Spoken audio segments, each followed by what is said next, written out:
Hey guys, good evening. This is Telomart TV, alias Kahanap. So, re-review lang natin ng mic ditong NMAX version 3 na inisyo sa aming mga Team RU ni Mayor Isko Dumagoso Moreno. So, maraming salamat po Mayor sa napakagandang NMAX version 3 na to. So, test drive natin to. Check natin na maikling review lang to guys para malaman natin kung goods ba siya. Okay, samahan niyo ako. Let's go. Okay, let's go.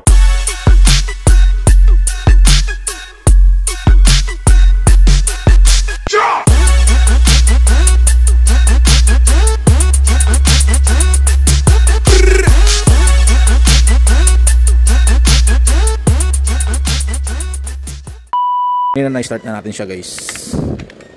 Ayan oh. Alright.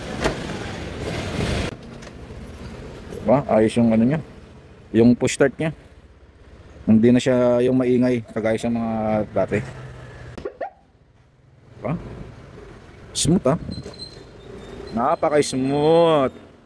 Ikutin lang natin tong isang mabilis lang para sa review test ng ating NMAX version 3. Salamat po, Mayor. Ano napansin ko sa kanya yung ilaw niya. Ang lakas. Lakas ng ilaw niya. Try naman natin yung handling niya. Medyo magaan siya pero pagka winasiwas mo, may konting bigat. Pero ang smooth niya so far. Alakas din ng marangkada. Ganda ng preno. Salamat po, Mayor. Suspension niya, ito lubak-lubak dito. Check natin suspension niya. Goods naman, parang wala rin siyang pinagbago rin sa NMAX version 2. Napaka-smooth niyang patakbuhin, guys. NMAX version 3 nga pala to yung standard version. Hindi siya turbo, standard version.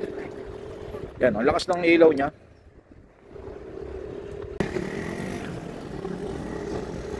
Try natin siyang medyo bilisan natin ng konti.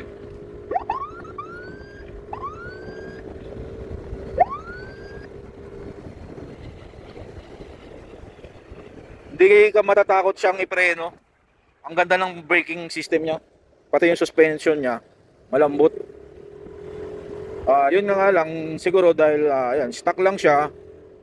Touring siya.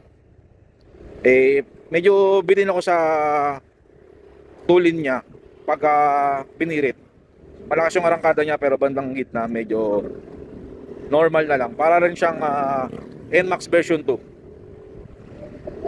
So yan, nakaikot na tayo. Guys, pakilala ko nga pala sa inyo ang aming team leader, si Sir Tad. Sir, yes sir. May responding ngayon lang Alpha TMR so kailangan ng 3 minutes response. Okay, let's go team. Okay, let's go.